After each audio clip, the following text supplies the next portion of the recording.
Can a robot use FL Studio? Can a robot make awesome sound effects?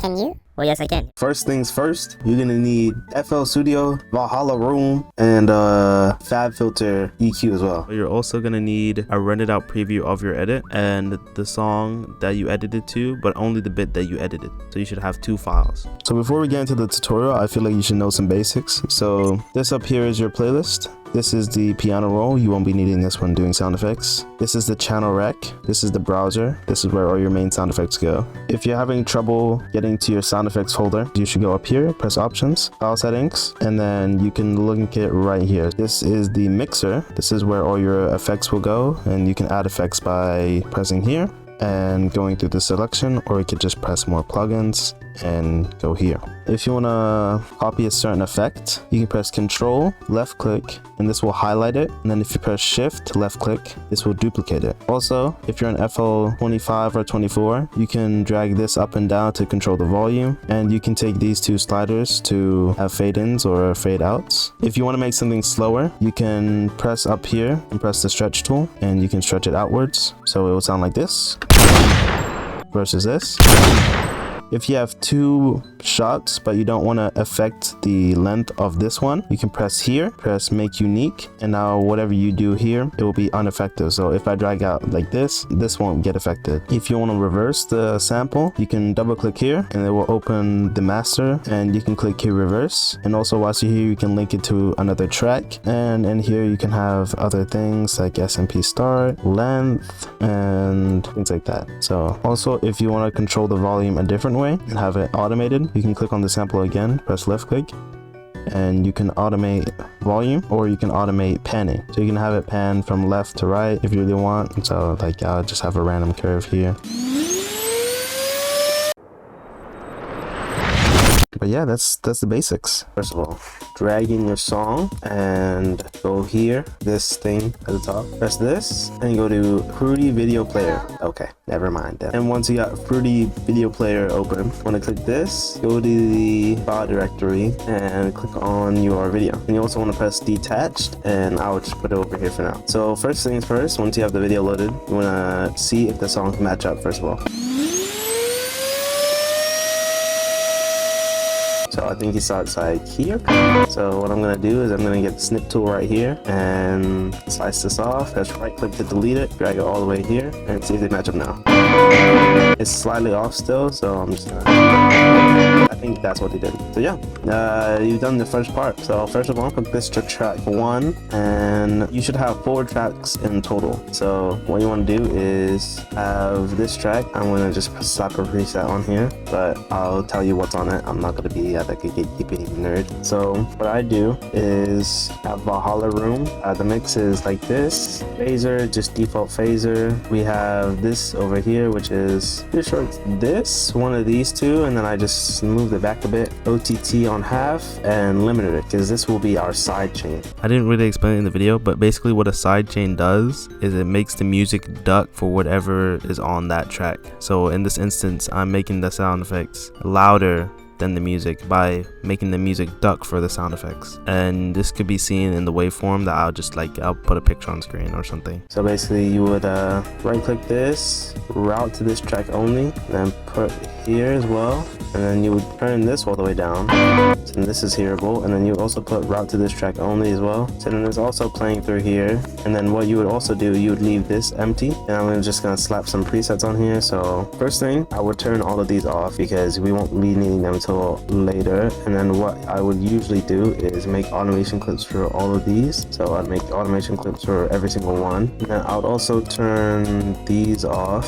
and then also make automation clips for these 2, and once again turn these off, automation clips. And you're probably wondering why we have a 3rd track right here. Is because what I would do is put Fruity Love filter on it and press presets, filter, simple triangle low pass, turn the res down. So then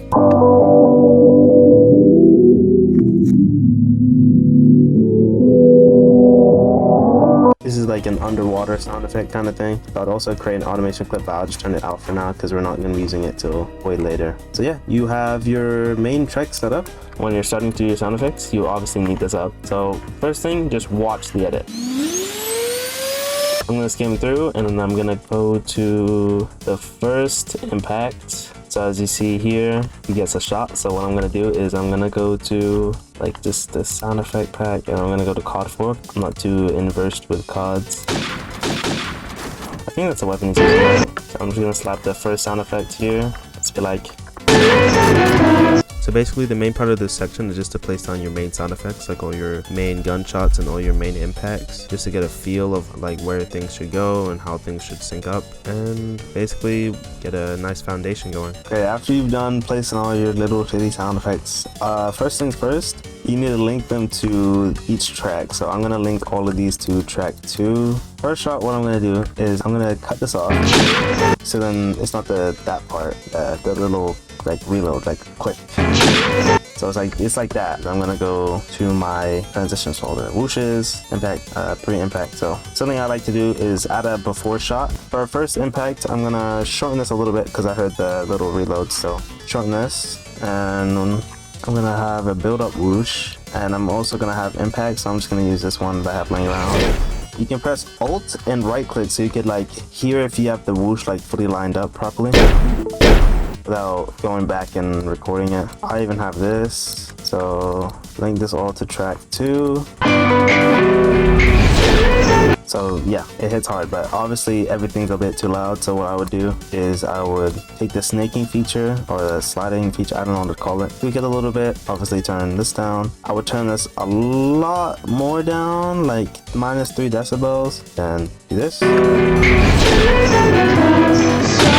And then yeah, perfect. You already have your first impact done. I'm proud of you. So basically for feed clips / clips with multiple kills, you mainly want the first and the last kill to have the most amount of impact. You can do this by turning up the shot, or if that doesn't really like hit hard enough, you could just use the side chain. Another way you can make impacts more interesting is by using reverse method, where you just copy and paste the sample and just reverse it, whereas the kills in between should be a lot quieter and have little to no transitions between. Also, whilst you're doing your transitions, just make sure to fade your sound effects correctly, so then they're just not fucking each other. You can do this by using the snaking feature or automation. Also a huge thing, like don't be scared to just straight up copy and paste your sound effects.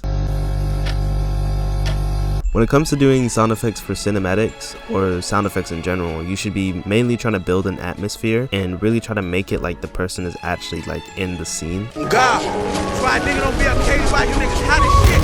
My brother. Top out. Make sure there's no stopping now.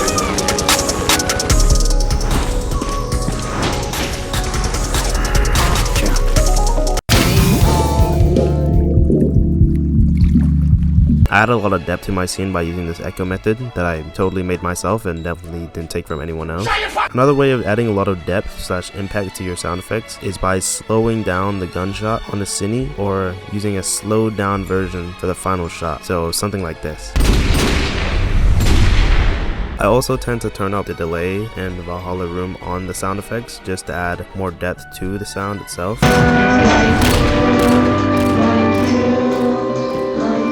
Another thing that you should really account for when doing sound effects is just to add more sound effects. Like the main rule you should be going by is to add a lot but not too much, because eventually it will just become like noise pollution. So what I mean by this is add your footsteps, add your helicopter sounds, add your death sounds, add your explosions, just add anything, add everything. Just make sure it's really detailed and you really get in there. The link to all these project files shown in the video will be in the description. I also made a Discord server with resources that I use a lot, and you can also come and ask for help if you need anything. Thank you to Manio, Blair Witch, and Ashen for letting me do their sound effects and showcase the edits. But that should be it. Thank you, goodbye.